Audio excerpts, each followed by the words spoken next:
ٹھیک ہے جی.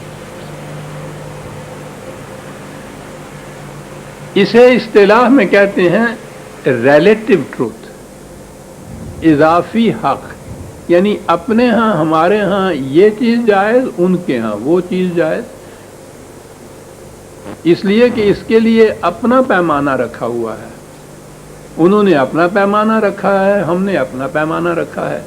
یہ ریلیٹو یا اضافی ہوتا ہے. لیکن ایک شے ہے جسے مطلق حق یا جائز اور مطلق ناجائز کہا جائے گا. فریب دینا کسی کو، یہ مطلق ناجائز ہو گیا. یعنی یہ بات نہیں ہے کہ کوئی قوم اپنے ہاں فیصلہ کر لے کہ فریب دینا جو ہے اچھا ہے تو وہ اچھا ہو جائے، دوسری قوم کہے کہ اچھا نہیں ہے تو وہاں ناجائز ہو جائے. یہ چیزیں ریلیٹو نہیں ہوتی.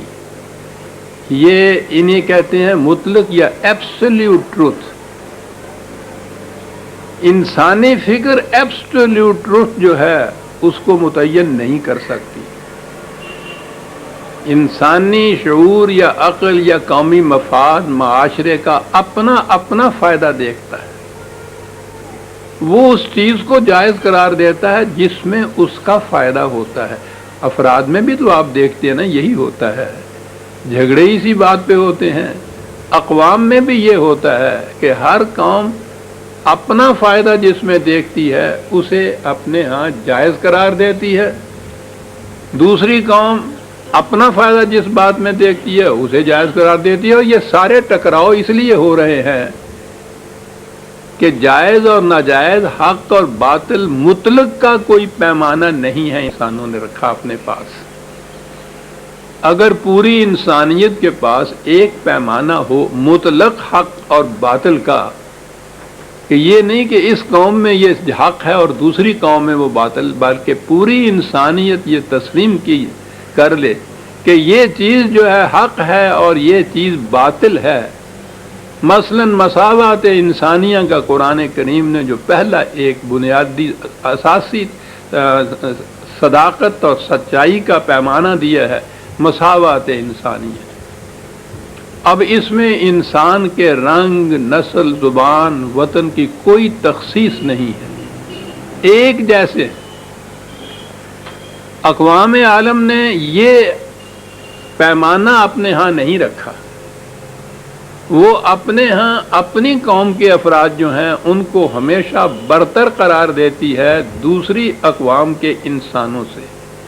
تو گویا یہ پیمانہ مطلق نہ ہوا، اضافی ہوا، ریلیٹو ہوا. اور اسی وجہ سے یہ جتنے فساد دنیا میں پیدا ہو رہے ہیں، پہلے تو نوع انسانی اقوام میں بٹی اور پھر قوموں نے اپنے ہاں یہ فیصلہ کیا کہ رائٹ مائی کنٹری، رائٹ اور رانگ، میرے ملک کا مفاد، غلط اور صحیح کی ہمیں پرواہ نہیں ہے. یعنی تم غلط یا صحیح جو کہو ہمیں اس کی پرواہ نہیں ہے، میرے ملک کا مفاد میرے نزدیک یہ جائز، جو اس مفاد کے خلاف ہے جو کچھ وہ ناجائز. اب ہر قوم نے اپنے ہاں یہ رکھا پیمانہ جائز اور ناجائز کا. تو یہ سیدھی بات ہے کہ ٹکراؤ ہوگا، مفاد میں ٹکراؤ تو ہوگا ایک دوسرے، اور جب ٹکراؤ ہوگا اس کا نتیجہ مخاصمت ہوگا، عداوت ہوگا، پھر جنگ ہوگا. یہ جس قدر دنیا میں مختلف اقوام میں مسلسل طور پر عداوت اور مخاصمت چلی آ رہی ہے اور بڑھتی چلی جا رہی ہے، اس کی وجہ یہ ہے کہ انسانیت کو تقسیم کیا اقوام میں. یہ بھی اضافی چیز ہو گئی. قرآن کریم کہتا ہے کہ نوع انسانی تو ایک امت واحدہ ہے، یہ الگ الگ ٹکڑوں میں تم نے اس کو کیوں بانٹ لیا؟ یہ ملک کی حدود، یہ جغرافی کی مختلف ٹیریٹریز، ان کی حیثیت کیا ہے؟ تم نے نقشے پہ کچھ خام خواہ لائنیں کھینچ لیں اور ان لائنوں کو تم نے اتنا ابدی مستقل اور مستحکم قرار دے دیا کہ یہ انمٹ ہو گئیں. اب اس لائن سے ادھر بسنے والا اور انسان ہے اور اس لائن سے دوسری طرف بسنے والا اور انسان. قرآن نے کہا کہ پہلے یہ تقسیم ہی باطل ہے. اور جب یہ تقسیم بادل ہوگی، انسانیت ایک برادری ہو گئی، تو یہ بات کہ اس قوم کے حق میں مفید ہے، یہ بات اس قوم کے حق میں وہ بات مفید ہے، یہ تو خود بخود ختم ہو جائے گا جب اقوام کی تقسیم ہی ختم ہو گئی۔ تو اس لیے اس نے کہا کہ یہ تفریق بھی غلط، کہ یہاں یہ اچھا ہے اور وہاں وہ برا ہے۔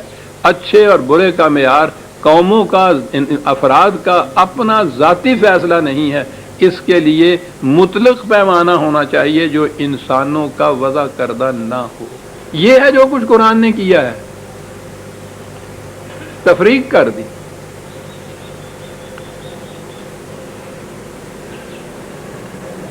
یہاں بھی یہاں لیلۃ مبارکۃ آیا ہے، وہاں بھی لیلۃ القدر آیا ہے، لیل کا لفظ آیا ہے۔ ترجمہ عام تو اس کا رات ہوتا ہے، مفہوم کے اعتبار سے اس کے معنی تاریکی ہوتا ہے۔ یہ ہماری ہی اصطلاح نہیں قرآن کی، دنیا کی پوری تاریخ جو ہے اس میں ڈارک ایجز کی اصطلاح تو آپ نے سنی یا پڑھی ہوگی۔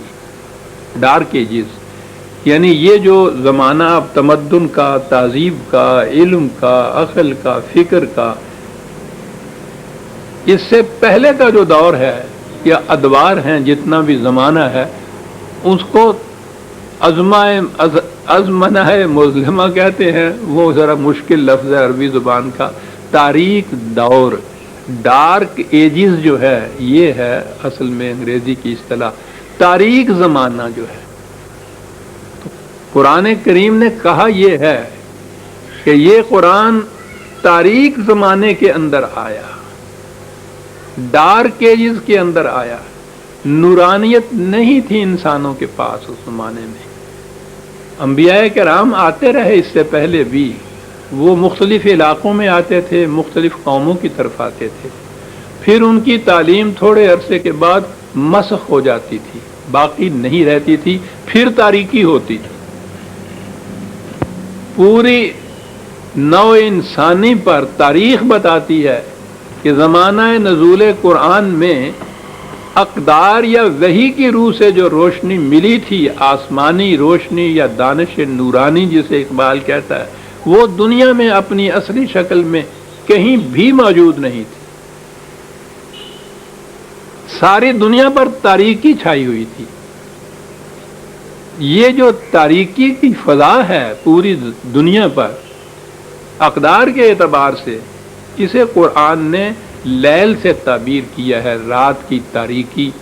اس میں یہ سپیدہ سحر، یہ طلوع آفتاب، یہ عالمگیر روشنی کا سرچشمہ اور منبع، یہ آیا جسے قرآن کہا گیا ہے۔ اس لیے قرآن کریم میں دونوں مقامات پر اس کے لیے کہا ہے کہ تاریکی کے زمانوں کے اندر اس قسم کی روشنی کا سرچشمہ ہم نے نازل کیا۔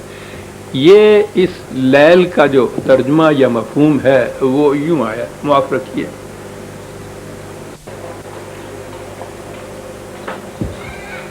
رنگ تو سفید ہی آئے گا نا؟ اچھا، یہ ہے جو کچھ قرآن نے کیا ہے، تفریق کر دی۔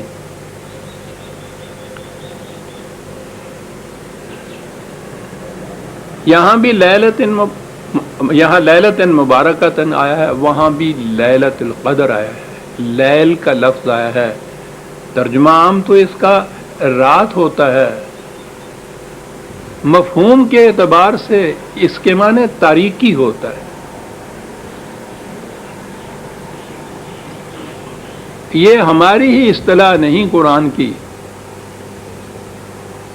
دنیا کی پوری تاریخ جو ہے اس میں ڈارک ایجز کی اصطلاح تو آپ نے سنی یا پڑھی ہوگی۔ ڈارک ایجز یعنی یہ جو زمانہ اب تمدن کا، تہذیب کا، علم کا، عقل کا، فکر کا، اس سے پہلے کا جو دور ہے یا ادوار ہیں، جتنا بھی زمانہ ہے، اس کو ازمنہ مظلمہ کہتے ہیں۔ وہ ذرا مشکل لفظ ہے عربی زبان کا۔ تاریک دور، ڈارک ایج جو ہے، یہ ہے اصل میں انگریزی کی اصطلاح، تاریک زمانہ جو ہے۔ قرآن کریم نے کہا یہ ہے کہ یہ قرآن تاریک زمانے کے اندر